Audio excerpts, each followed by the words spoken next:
Alors, on a fait déjà pas mal d'exercices sur le calcul littéral, et ce qu'on a vu, c'est que ça pouvait servir à plusieurs choses. La première, c'est que ça peut servir à écrire des formules ou des résultats qui sont valables pour plusieurs valeurs, pour un très grand nombre de valeurs. Les formules, on a vu ça par exemple avec la formule de l'aire d'un triangle ou bien du volume d'une pyramide. On a vu ça dans les exercices. On a vu aussi que ça pouvait permettre d'écrire plus rapidement des programmes de calcul. On a vu plusieurs exemples, on a vu deux exemples exactement, ces deux-là, qu'on pouvait écrire, donc deux programmes différents, qu'on peut écrire chacun avec une expression littérale qui écrit directement le calcul qu'on doit faire au lieu d'écrire plusieurs étapes, ici 4 et ici 3. Voilà. On a vu aussi que c'était important qu'on pouvait, on a vu aussi que ça pouvait permettre de comparer des programmes de calcul. Ici, on avait vu que ce programme-là pouvait s'écrire comme ça et que ce programme-là s'écrivait comme ça. Donc, et puis ensuite, on avait transformé cette écriture-là pour arriver en fait à la même, pour montrer que cette écriture, cette expression littérale, en fait, c'était la même que celle-là. Du coup, on pouvait effectivement dire que ces deux programmes de calcul, c'était les mêmes, ils donnaient toujours le même résultat. Alors ça, c'était un truc important quand même, quelque chose d'important. Et puis on a vu aussi quelques exercices où on montrait que le calcul littéral, ça pouvait servir à déterminer des valeurs qui répondent à un problème. Par exemple, on avait pris un champ rectangulaire dont on connaissait le périmètre et la largeur, et grâce à la formule du périmètre, on en avait déduit la longueur du champ rectangulaire. Voilà. Alors, bon, quand on a fait ce travail-là sur les programmes de calcul, on s'est rendu compte que, en fait, il fallait avoir des techniques pour transformer, manipuler des expressions littérales, pour les transformer. Par exemple, dans ce cas-là, il avait fallu que on transforme cette expression-là pour montrer qu'elle était égale à celle-ci. Alors, c'est ce qu'on va faire maintenant. On va s'entraîner, on va commencer à manipuler des expressions littérales. Et ici, bon, on va commencer par voir qu'est-ce que ça veut dire que réduire une expression. Alors, réduire une expression, c'est la simplifier en faisant toutes les opérations qui peuvent être faites. Ici, j'ai mis deux fois en, je l'enlève. Donc, alors, il faut comprendre ce que ça veut dire, toutes les opérations qui peuvent être faites. La première chose, c'est qu'on peut faire des calculs sur les nombres ou sur des lettres identiques, mais pas entre des nombres et des lettres ou entre des lettres différentes. Par exemple, ici, j'ai 2 fois c fois 4. Alors, je peux faire, c'est des multiplications, je peux l'écrire comme je veux, ça peut être 2 fois 4 fois c. Et 2 fois 4, ça, je peux le faire. 2 fois 4, ça fait 8. Donc, en fait, 2 fois 4 fois c, c'est 8 fois c. Et je l'écris comme ça, 8c. Ici, j'ai 5 fois n moins 2 fois n. Alors, je pourrais l'écrire 5n moins 2n. Et là, je peux compter en fait combien j'ai de n. J'en ai 5 ici, j'en enlève 2 là. Donc, ce qui me reste, 5 moins 2, ça fait 3. Il me reste 3 fois n, que j'écris comme ça, 3n. Donc là, je peux compter combien j'ai de n. C'est ça qui est important. Du coup, je peux faire ce calcul. Dans cet exemple-là, j'ai 4 fois x plus 3 fois 5. Alors je peux 4x, 4 fois x, je suis obligé de le laisser comme ça, je ne peux rien faire. Par contre 3 fois 5, ça évidemment je peux le faire, je peux écrire que c'est 15. Mais je ne peux pas additionner ce terme-là 4x avec ce terme-là 15, puisqu'en fait x, ici je ne sais pas ce que ça fait. Donc c'est peut-être 4, par exemple si je prends x égale 10, ça va être 40 plus 15, ça va faire 55. Mais si je prends x égale 0, ça fera 4 fois 0 plus 15, donc ça va faire 15. En fait, je ne peux absolument pas additionner le 4x et le 15 qui est là, comme ça, sans savoir quelle est la valeur de x. Ici, c'est un peu plus compliqué, ce que j'ai mis, c'est peut-être un peu trop compliqué, mais bon, on va en parler quand même. J'ai mis 3m plus 2 fois a fois moins 2, plus 3. Donc j'ai un terme ici qui contient des m. Ici, j'ai un terme qui contient des A, et ici, j'ai un terme, c'est juste un nombre, donc il n'y a pas de lettres. Donc, ce terme qui contient des M, je ne peux absolument pas l'additionner à celui-ci qui ne contient pas de M, mais juste des A. Et celui-ci, je ne peux pas l'additionner aux deux autres non plus, parce qu'il n'y a ni A ni M. Par contre, le seul calcul que je peux faire ici, c'est 2 fois A fois moins 2. Je peux l'écrire comme 2 fois moins 2 fois A. Et 2 fois moins 2, je peux dire que ça fait moins 4. Donc la seule chose que je peux simplifier ici, c'est cette partie-là, hein, la partie qui est ici, 2 fois moins 2 fois A, que j'ai écrit ici comme moins 4 fois A, donc moins 4A. Donc là, cette expression-là, elle est réduite, elle est un peu plus simple que celle-ci, c'est 3m moins 4A plus 3. Voilà, donc réduire c'est ça, il faut faire très attention, on additionne que les choses qui se ressemblent, donc s'il y a des termes avec des x, on peut les réunir, s'il y a des nombres sans lettres, on peut les réunir en faisant les opérations qui sont données. Et puis, s'il y a des termes avec des M et des termes avec des A, on ne peut pas les additionner ou les soustraire, on doit les garder séparés. Et de même, s'il y a des termes avec des lettres et des termes avec des nombres, on ne peut pas les séparer non plus. On ne peut pas les réunir non plus, pardon. Donc là, on va faire quelques exemples. Ici, j'en ai donné 3. Alors, le premier, c'est celui-ci.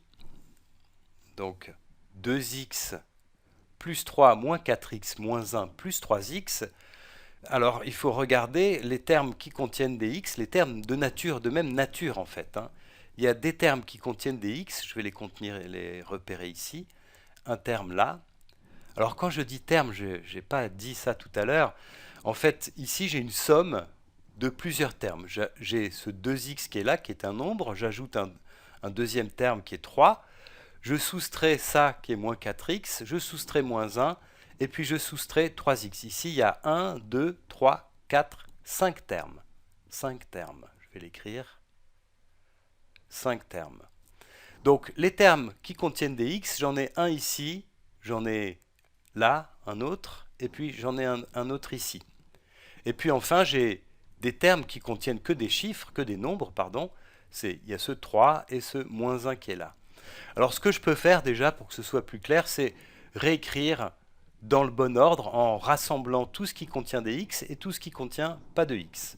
Donc, je vais mettre déjà, alors je vais le faire en bleu, j'ai le 2x qui est là. Ensuite, j'ai ça, moins 4x,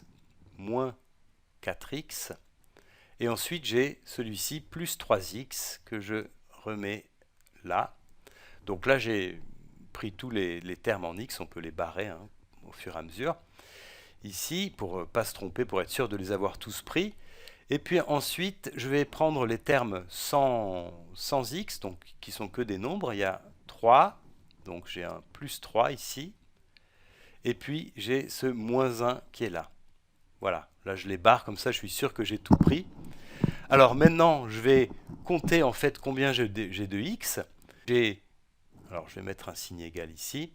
Et puis les termes en x, j'en ai 2 ici, moins 4 là. Donc 2 moins 4, ça fait moins 2.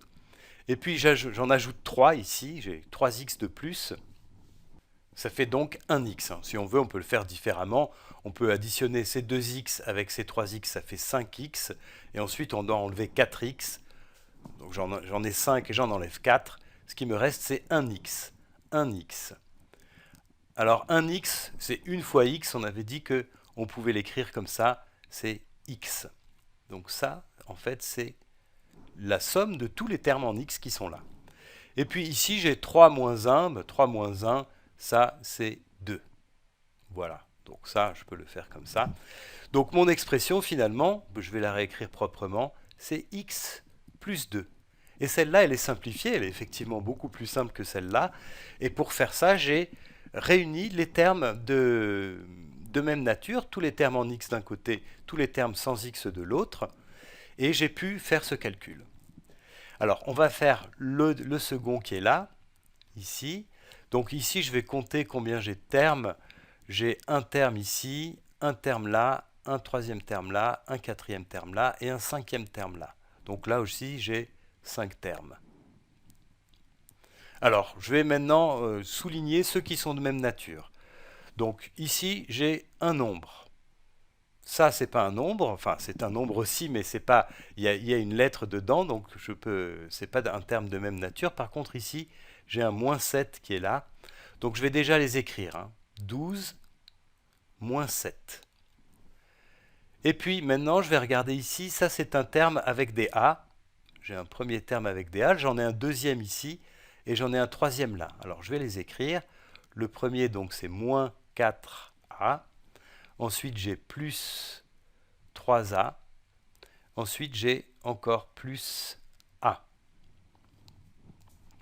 Alors maintenant, ce que je peux faire, c'est le premier calcul ici, celui, je peux faire cette opération-là, 12 moins 7, 12 moins 7, ça fait 5. Et puis ensuite, pour cette partie-là, ce que je vais faire, c'est que je vais compter combien j'ai de A en tout. Alors j'en ai moins 4 ici, j'en ajoute 3, donc moins 4 plus 3, ça fait moins 1. Et puis ici, j'en ai un autre, moins 1 plus 1, ça fait 0. On aurait pu le faire aussi en partant de ces deux-là. 3A plus A, donc là j'en ai 3 plus 1, ça fait 4. Et puis j'enlève 4A ici, donc finalement je me retrouve avec 0A. Donc ici, je vais avoir plus 0A. Et ça, on avait dit que 0A, c'est 0 fois A. Donc c'est 0 fois un nombre. Et 0 fois un nombre, ça fait toujours 0. Donc on peut l'écrire comme ça. Et finalement, notre écriture, eh bien, elle donne tout simplement 5, notre expression littérale. Dans ce cas-là, les A disparaissent et il nous reste 5, ça peut arriver, c'est le cas ici. Alors, on va faire le dernier. Donc, je vais compter, comme tout à l'heure, le nombre de termes. J'ai un terme ici, un deuxième terme là, un troisième terme là, un quatrième terme là, un cinquième terme là, un sixième terme là. Donc, cette fois-ci, j'ai 6 termes. Alors, maintenant, je vais souligner les termes de même nature. Alors, je commence par le premier, c'est un N. Donc, j'ai un N ici. Alors, je vais regarder s'il y a d'autres termes qui contiennent des N. Ici, il n'y a pas de N. Là, c'est 3 M. Donc, M, c'est pas N. Donc, ça, c'est pas la même chose. Ici, par contre, j'ai moins 2N. Alors, ça, c'est la même nature que celui-ci. C'est des termes avec des N. Ici, j'ai juste un nombre, donc ce n'est pas un terme avec des N. Et ici, j'ai un autre terme avec des M, qui donc n'est pas de même nature que ceux-là qui sont avec des N. Alors maintenant, le deuxième, c'est plus 7, c'est un nombre. Où est-ce que j'ai un autre nombre sans lettres? Eh bien, c'est ici, j'ai un moins 3. Ensuite, j'ai ce plus 3M ici. Et j'ai un autre terme avec des M, c'est celui-ci, plus 4M. Alors maintenant, je vais tout réécrire en mettant dans le bon ordre. Donc je vais commencer par les termes en bleu, ceux qui contiennent des N. Donc j'ai N ici, ça c'est le premier. Et puis, alors j'avais mis un plus, mais en fait c'est moins 2N. Donc moins 2N, N moins 2N. Et ensuite, j'ai les rouges, c'est plus 7 moins 3. Plus 7 moins 3. Et puis enfin, j'ai les verts. Ici, j'ai plus 3M. Plus, alors je vais le mettre en vert. Plus 3M. Plus 4M. Plus 4M. Voilà. Alors maintenant, je vais faire les calculs que je peux faire, c'est-à-dire que ici, j'ai que des termes en N, ça je peux compter combien il y en a. J'en ai un ici, et j'en enlève 2 qui sont là. J'ai un N moins 2N, ça veut dire que j'ai un N et j'en enlève 2N. Donc 1 moins 2, ça fait moins 1. Donc ici, j'ai moins 1 N, que j'écris comme ça, c'est moins N. Ici, en rouge, j'ai plus 7 moins 3, ça fait plus 4. 7 moins 3, ça fait 4, donc j'ai plus 4. Et puis ici, j'ai plus 3M plus 4M. Donc j'ai 3M ici et j'en ai 4 là. En tout, j'ai 3 plus 4, c'est-à-dire 7M. Plus 7M. Voilà. Et là, j'ai réduit mon expression. Cette expression-là qui avait 6 termes, maintenant, elle n'en a plus que 3. Un terme ici, un deuxième là et un troisième là. Donc elle est beaucoup plus simple. Et elle est égale à moins N plus 4 plus 7M.